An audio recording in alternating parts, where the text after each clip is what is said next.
মাথায় হাত দিয়ে ছোট্ট সূরাটি মাত্র 3 বার পড়ুন, ভাগ্য খুলে যাবে, কঠিন বিপদ দূর হবে, আল্লাহর মহব্বত অন্তরে সৃষ্টি হবে, আল্লাহ তাআলা গায়বী সাহায্য প্রদান করবেন। পবিত্র কোরআনের 114টি সূরার মধ্যে থেকে অন্যতম ফজিলতপূর্ণ একটি সূরা হলো সূরাতুল ইখলাস। এই সূরাটি কোরআনের 112 নং সূরা। এই সূরার মধ্যে 4টি আয়াত রয়েছে, একটি রুকু রয়েছে। যে ব্যক্তি গুরুত্ব সহকারে এই সূরাটি আমল করবে, আল্লাহ পাক রব্বুল আলামিন তাকে এত বেশি নেকি প্রদান করবেন। এই সূরাটি কোনো ব্যক্তি যদি 3 বার আমল করে, আল্লাহ তাআলা তাকে পূর্ণ কোরআন তেলাওয়াতের নেকি প্রদান করবেন। আল্লাহ পাক রব্বুল আলামিন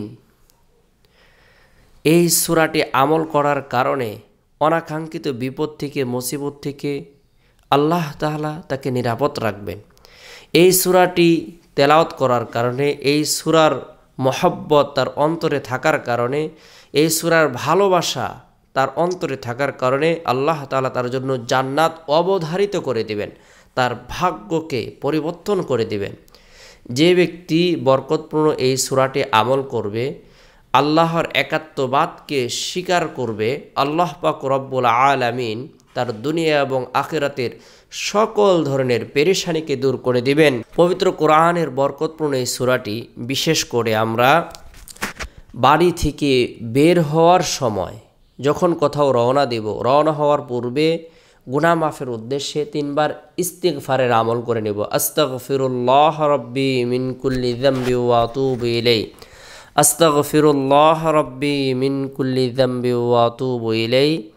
এরপরে নবী সাল্লাল্লাহু আলাইহি সাল্লামের প্রতি মহব্বত রেখে, ভালোবাসা রেখে, আন্তরিকতা রেখে 3 বার দুরুদের আমল করব। ছোট্ট দুরুদ হলো সাল্লাল্লাহু আলাইহি সাল্লাম, আউযু বিল্লাহি মিনাশ শাইতানির রাজিম, বিসমিল্লাহির রহমানির রহিম, কুল হুয়াল্লাহু আহাদ, আল্লাহুস সামাদ, লাম ইয়ালিদ ওয়া লাম ইউলাদ ওয়া লাম ইয়াকুল লাহু কুফুয়ান আহাদ।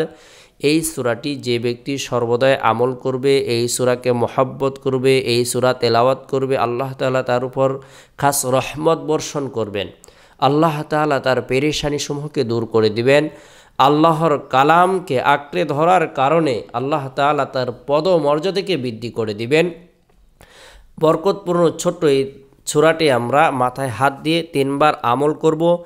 সন্তানের জন্য চাইলে এই সূরাটি আমল করে সন্তানের জন্য দোয়া করতে পারি। সন্তানের মাথায় হাত দিয়ে আমরা এই সূরাটি 3 বার আমল করব। আল্লাহ তাআলা আমাদের সকলকে বরকতপূর্ণ এই সূরাটি আমল করার তৌফিক দান করুক।